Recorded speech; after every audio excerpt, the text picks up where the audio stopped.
I'm going to talk a little bit about the tango. And the reason for this revision was we wanted to make something that was going to be very simple for couples.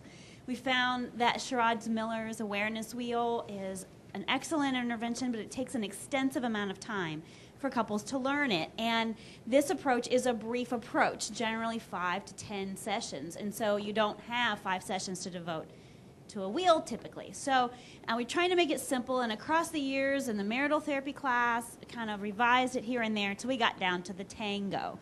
And what you find is we're trying to emphasize the things that the research says are really important, including affect, right?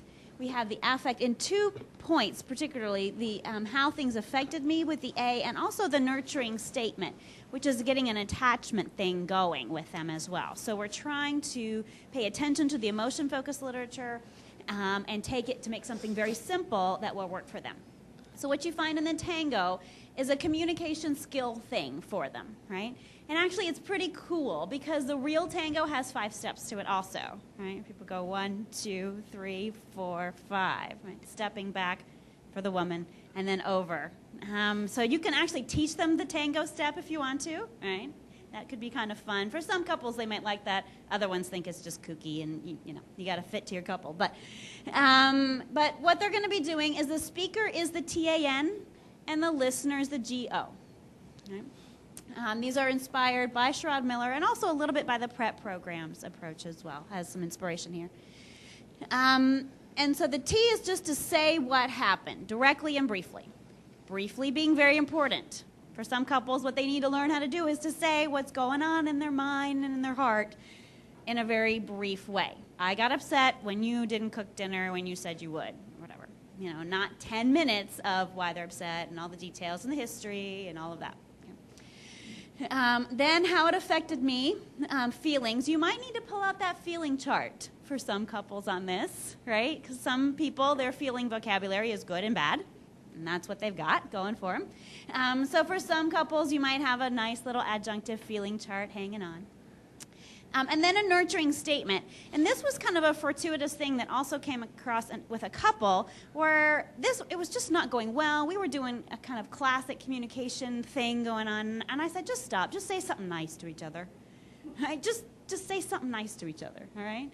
And all of a sudden, the entire communication went sideways. Totally different, right? And I went, well, of course, valuing statements. But of course, this is a central component to the hope-focused approach.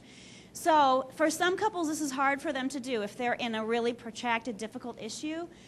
But having them do this regularly, they also get to see the effects of saying something nurturing and valuing in the middle of a difficult conversation. How if they want to, they can turn the conversation around. Right. So that's the speaker. Then the listener is basically doing a did I get it? Right, not doing extensive training in reflective listening here because the research says that's not what's important. It's not the skill. What's important here is that they are connecting with their partner. And a great way to connect with a partner is to say, did I get it? Now, I hear you saying this. Did I get it? And they can say yes or no and clarify a little bit there. And then the listener also has a job, which is a central component, as we'll be going through the different aspects of the hope-focused approach, which is to observe how this conversation is affecting them right now. Is it going the direction they want it to go? Is it being something where they're able to understand each other better? Or are they getting worse and worse, and their voices are going up, and their shoulders are going up? Are they noticing? So the listener particularly is in a good place to try to notice that. Right?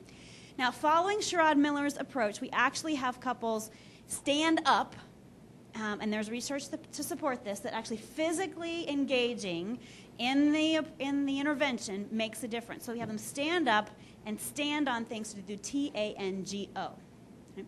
What I'm going to do now is show you a video that we made of an actor couple and me doing the tango intervention. And you can kind of get a sense of how it goes. This couple is deliberately a little bit resistant, right? Particularly the wife is a little bit not totally into it, and you'll see how that's handled. So, okay? Right?